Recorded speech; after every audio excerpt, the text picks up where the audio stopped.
Hello， 大家好，我是 Penny。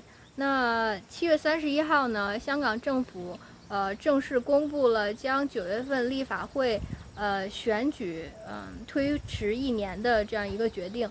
那今天呢，我们就香港问题来听一听的 Economist Magazine， 也就是经济学家杂志呢，在7月23号的广播中，分别对罗冠聪，也就是香港国安法通过之后逃往英国的民主运动领袖和新北京的新民党创始人叶刘淑仪做的采访。那么在他们的采访中呢，有几点我们可以留意一下。那在叶刘淑仪的采访中呢，他就说到7月份为9月份这一次立法会选举反对派领袖的初选呢是没有法律依据的。那么他还说到选举的权利并不是绝对的，它是会有一些限制的。那罗冠聪呢，23岁就被选为香港立法会的议员，但是他从未就过职。他也是6位因利用职权反对大陆统治而被取消参选资格的反对派议员之一。那接下来呢，我们就去看一看这一次采访的全文吧。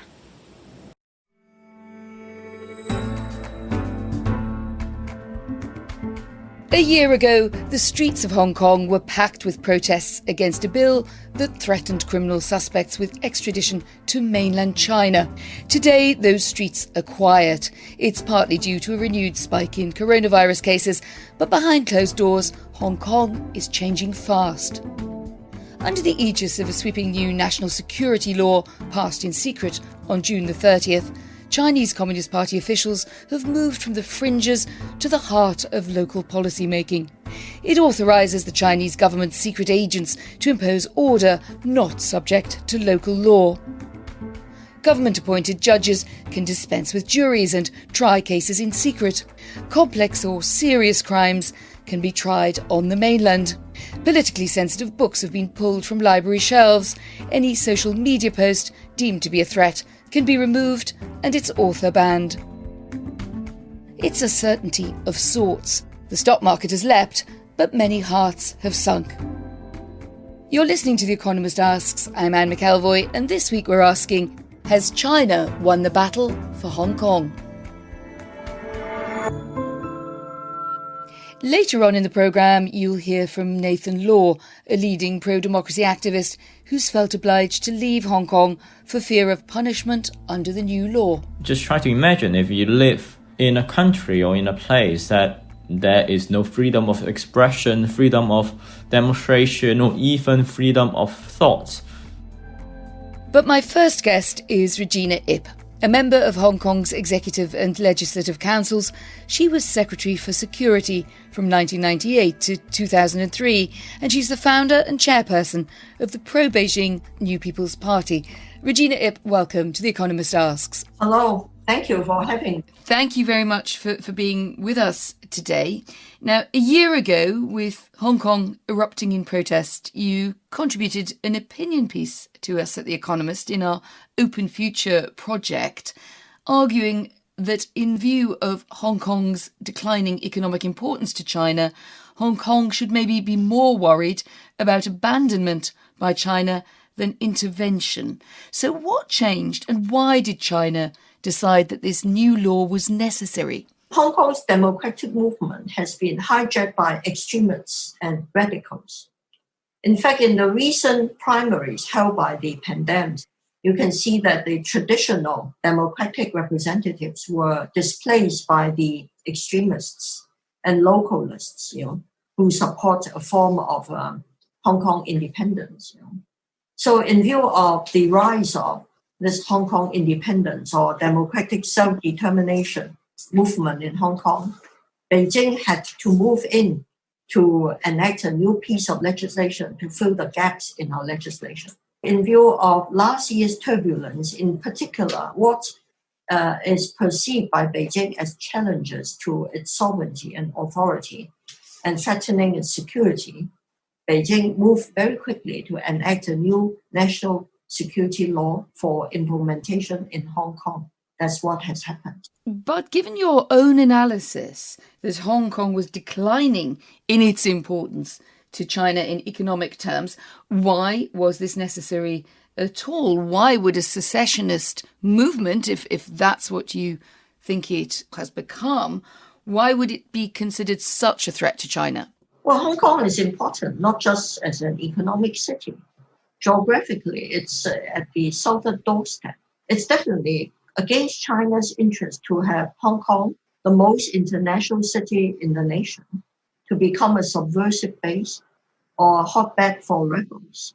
Moreover, it is important for Chinese leaders to ensure that the one country, two systems formula put forward by Mr. Deng Xiaoping continue to succeed.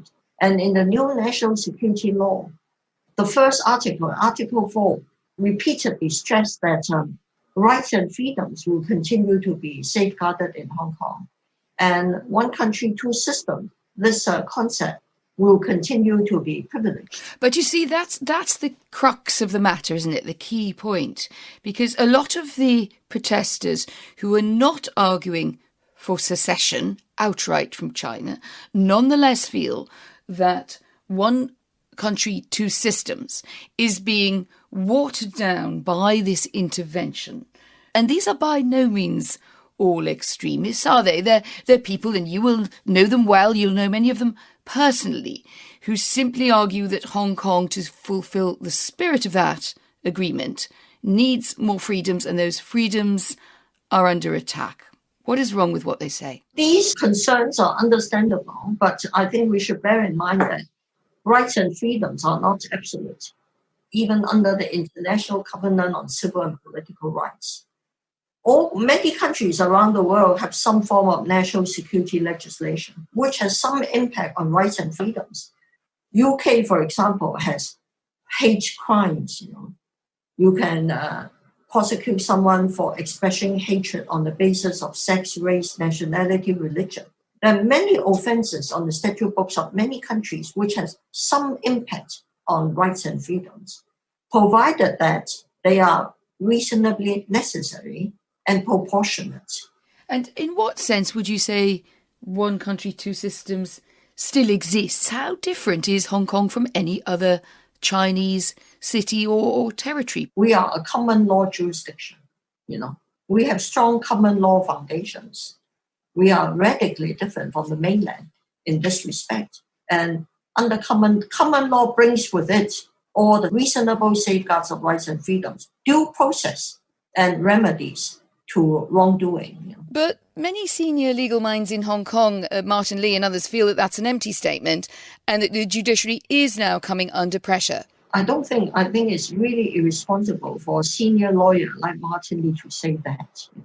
We have very good judges on the bench, and their judgments are very well argued. It's open for everyone to see. I don't think we have seen any evidence of judges writing judgments and bowing to pressure. I think that is without foundation. It's not so much pressure, Mrs. Zip. The new law, at least as many understand it, would mean that Chinese government agents would not be subject to local Hong Kong law. The basic law says they will be subject to Hong Kong laws. They have to abide by Chinese laws, and they have to abide by Hong Kong laws. Well, they in some cases might be two different things when it comes to an understanding of national security, mightn't they? The Office for Safeguarding National Security could take some direct action, but only upon approval by the central government of a request made by the Hong Kong government in specified circumstances. Number one, if the case is so complex, it's very complex because of involvement of foreign country or external elements. Secondly, if a situation occurs where the government is unable to enforce the law. So in that case, the law in Beijing clearly would, as you see it, would override local law. Of course, in such circumstances, of course, national law would or could override local laws. We are a small city within a big country.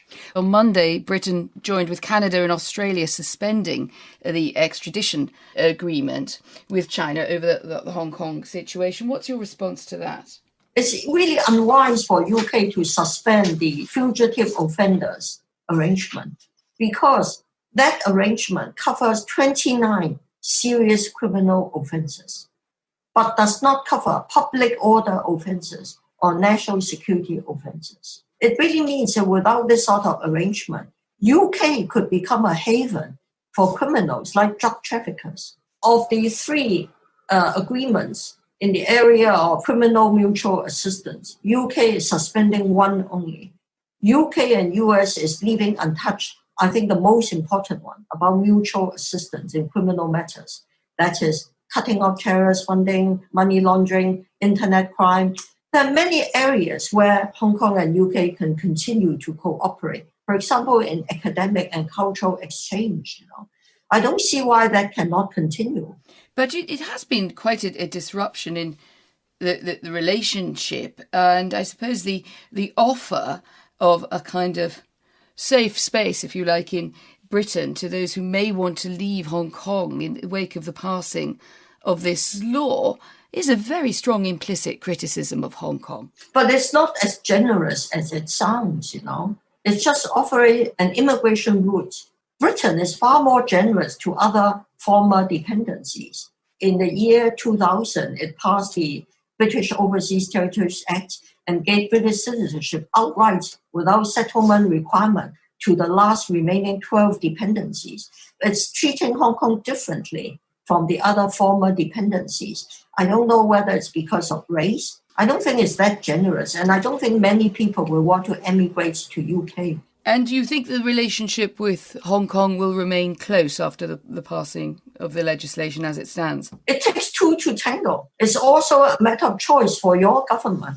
Does it have to take such a negative view about China protecting its own city? Let's move to America and Donald Trump's position on all this. He's just signed the Hong Kong Autonomy Act, and that places sanctions on those involved, as the American side put it, in extinguishing Hong Kong's freedoms. That would include financial firms doing business with them. And it also states that Hong Kong is no longer a separate economic entity from the rest of China. What impact do you think that will have? In fact, it's really quite, I won't say laughable, it's a serious matter, but it's really quite eyebrow-raising that a great country like the USA sees the enactment of a national security law in Hong Kong as something that constitutes a national emergency. That's what the order says. Don't you think that's a bit of a really overstatement? What's he talking about? Little Hong Kong constituting a national security threat, emergency to USA? This is really mind-boggling. It's all politics. It's all anti-China politics. You wrote last year that Hong Kong's relative economic importance was already declining. Do you think a new security law will damage Hong Kong's status as a hub for business and finance? There are some worries at present. That's understandable. We have feedback about some concerns about uncertainty as to how the new law is to be implemented. Most businesses are not worried. The feedback I got from a lot of multinationals is, number one, they treasure stability. They want to stay apolitical. And they want to continue to stay in Hong Kong because of our proximity to China's market. But isn't the problem that this leaves businesses where you are, which is that they have to choose effectively between penalties under the national security law, facing penalties from America if they don't support American sanctions, and leaving Hong Kong altogether? Why would many not be tempted to go? The choice is not as stark as you describe. Most businesses don't get into trouble under national security law. They can just carry on with their business. Tax firms, accountant firms, I doubt if they have much interface with the protesters or young people like Joshua Wong or Nathan Law. Because of America's financial sanctions, of course, some banks would have more compliance rules to deal with. But other than that, I don't think they would be severely affected. You touch on two of the big names there in the protest movement, Joshua Wong and Nathan Law. I mean, it does seem a terrible tragedy, doesn't it, that young people who really ought to be very strongly intellectually engaged, they have leadership qualities, they should be part of the future of Hong Kong, are being basically swept aside. They feel that their case is not being heard. What's your opinion of them personally? It's their choice. They have gone on the primrose path to self-destruction. It's their choice to want to promote separatism from China. I feel sorry for them. All the problems that they face now are of their own doing. In fact, they are too young. They are too young to make judgments on these fundamental issues. Why should they be involved in promoting separation from China? Why should they do that?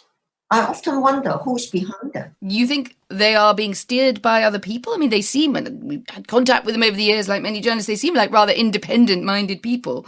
Nathan Law is 27 years old. It would not be unusual to be involved in politics or about the fate of the place you live at 27, would it? Well, Nathan has studied at Lingnan University, where they have an academic who has been writing about Hong Kong as a separate city-state, Hong Kong's future as a separate political entity. Of course, there have been influences on these young people. I'm sorry, do you not believe that they're capable of making up their own minds, given that they've been in this movement for many years, and they've grown up in it, if you like?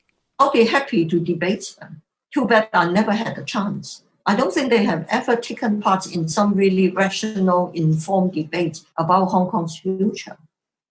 I wonder to what extent they really understand the issues involved. Let's look to what will happen later in the year. Earlier in July, we saw more than 600,000 Hong Kongers participating in informal primaries to help choose candidates for opposition parties in the Legislative Council elections that will be held in September. Now, Beijing responded by saying they harboured evil intentions, including the use of Hong Kong as a base for subversion and foreign infiltration. These are crimes, as you know, covered by the new law. But do you believe that opposition parties will be allowed to field a full roster of candidates in September? Because that is really what freedom means, isn't it? Freedom to choose from a list of candidates who reflect all views and not just a selection. These primaries have no basis, no position in our laws, The rights to stand for election under the ICCPR, International Covenant of Civil Political Rights, is not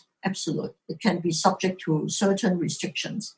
And in our law, we already have a requirement that all candidates must make a statement to the effect that they support the basic law and pledge allegiance to the Hong Kong SAR. Very reasonable. I think they have to pass this test. Whether all of them would pass this test is not for me to say. It's for our returning officers to judge based on facts and legal provisions. If you maintain that Hong Kong remains distinct with meaningful autonomy in practice, how do you think the new law will shape Hong Kong's future? I think not many people will be arrested in the new law. The new law will test our common law system, whether people can really be charged and whether convictions will be upheld by the courts. It will be a test of our separate systems. At the end of the day, I see very small number of people arrested and convicted. But I think the new law already has produced the deterrent effect we want to bring back stability and calm. Regina Ip, thank you very much for speaking with me. Thank you. My next guest is one of those young pro-democracy activists, a founding member of the Demosisto Party, Nathan Law. In 2016, he became the youngest ever elected member of Hong Kong's Legislative Council at just 23, but he never took his seat. He was one of 6 opposition lawmakers disqualified for using their oaths of office to protest against Chinese rule. Following the passing of the new security law in June this year, he fled Hong Kong to the UK, from where he joins me now down the line. Nathan Law, welcome to The Economist Asks. Hi, thanks for the invitation. You're speaking to us from Britain. On July the 20th, that's Monday of this week, the UK announced it would suspend its extradition treaty with Hong Kong. Is that the right decision?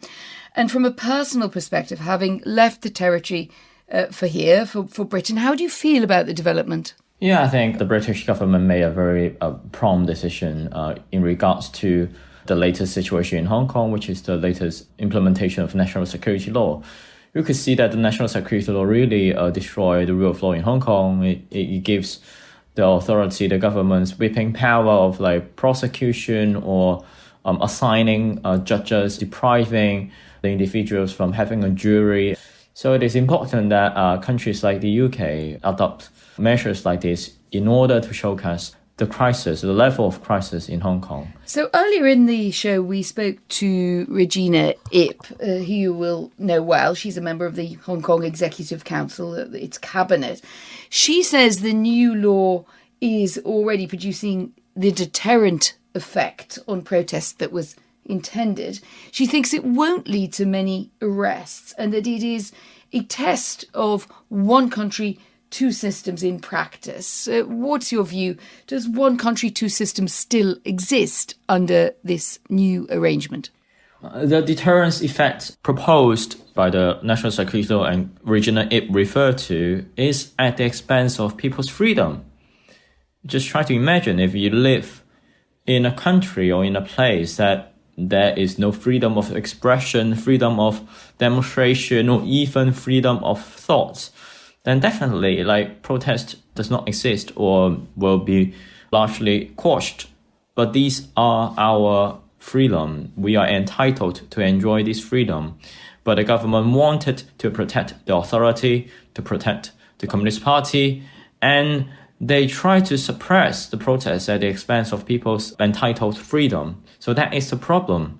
Regina Ip is a very pro-Beijing, pro-government legislator and executive council member, and he does not understand why Hong Kong people are so angry. And given the circumstance, this extremely volatile and harsh circumstance, there are still people coming out to protest because we have seen the erosion of one country, two system.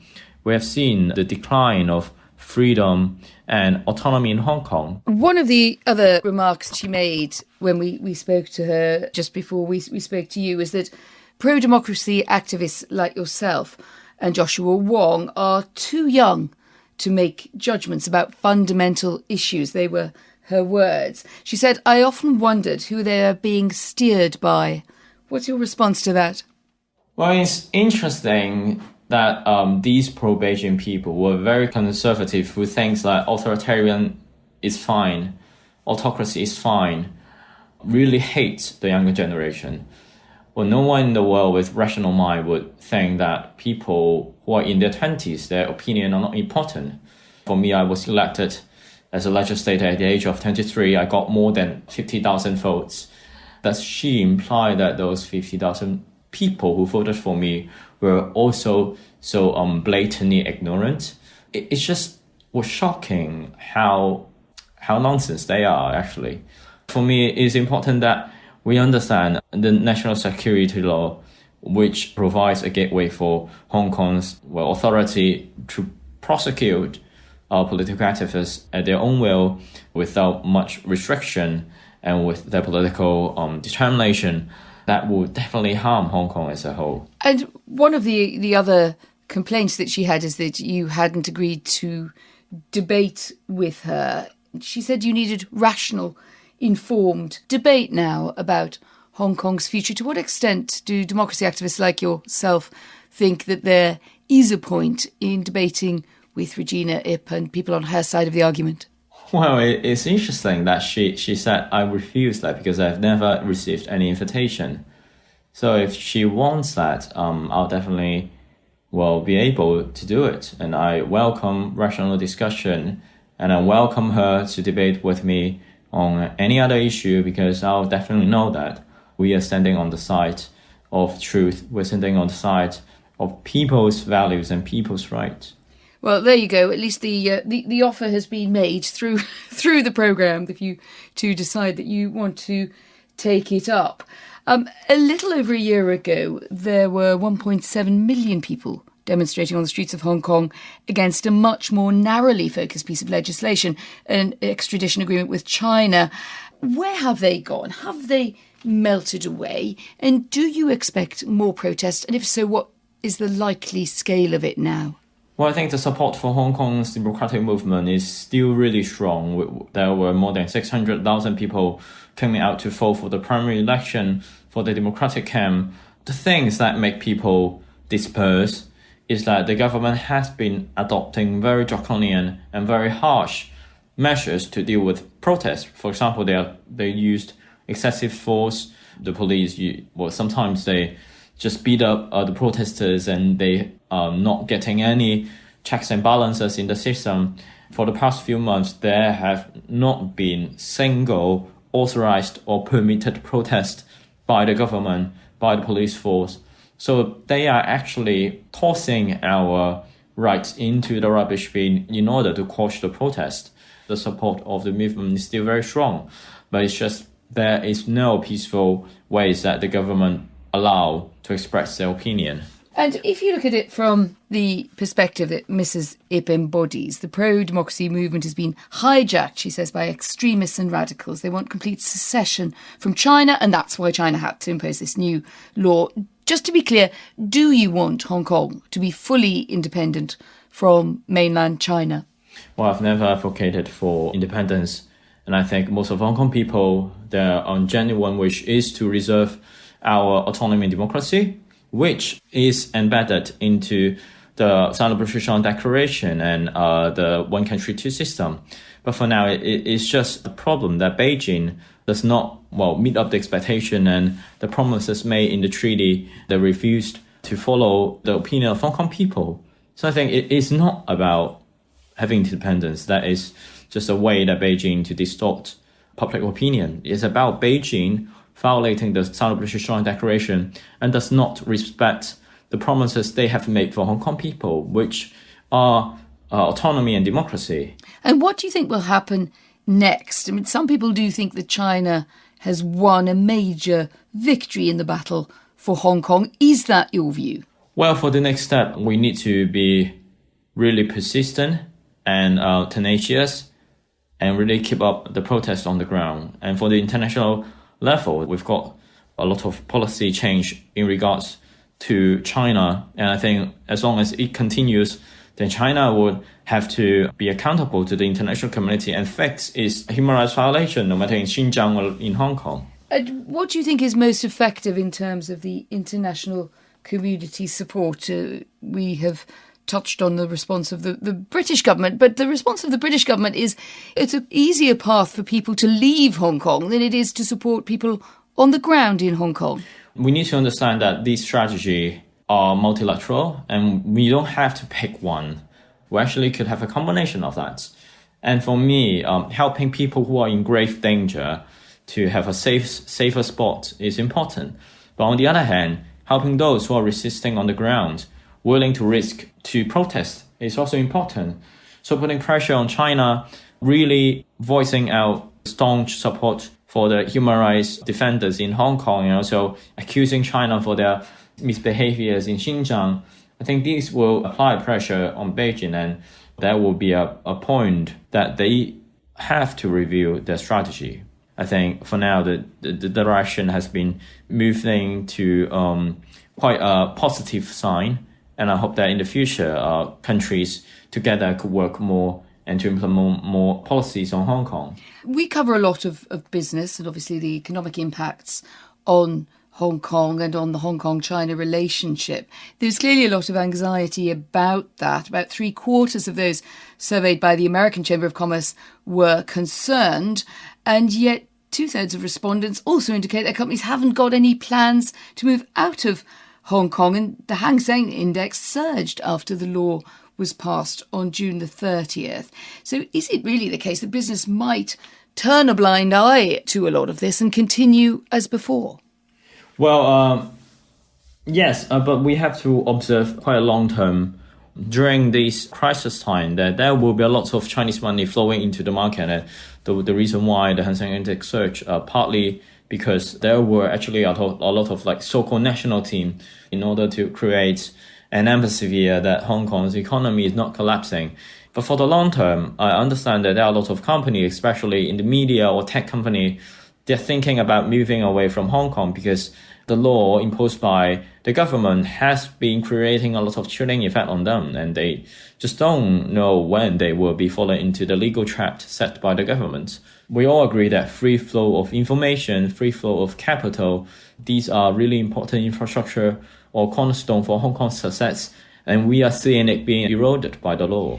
I'd be interested in what you think the likely next steps are politically, and particularly as we look into the autumn and those informal opposition primaries. Over 600,000 people have taken part in them. They've been condemned by Beijing. What's the significance of that vote? Regina seemed to reply that the right to stand for election is not absolute. So are you seeing the rights of people to stand for election being materially constrained? Well, definitely. We will expect that there will be a lot of disqualification case. Their candidacy will be lost. Not because they are not pleading allegiance to the basic law or the government, but because the returning officer of the election, the government, has an arbitrary power to disqualify them. And it is seen as a process of political screening. So we will definitely see that there will be disqualification cases, and this is a serious election fraud. Because you are barring very competitive candidates from running and to increase your chance of winning it. And what do you think the outcome will be? The outcome will be candidates being disqualified, and there will rage from the public will be ignited. If I read your mood correctly, you sound like you're still up for the fight in the democratic opposition. But what does a good outcome look like now? Well, of course, we understand that will be a very, very long battle. We are not talking about in a year's time or 2 years' time.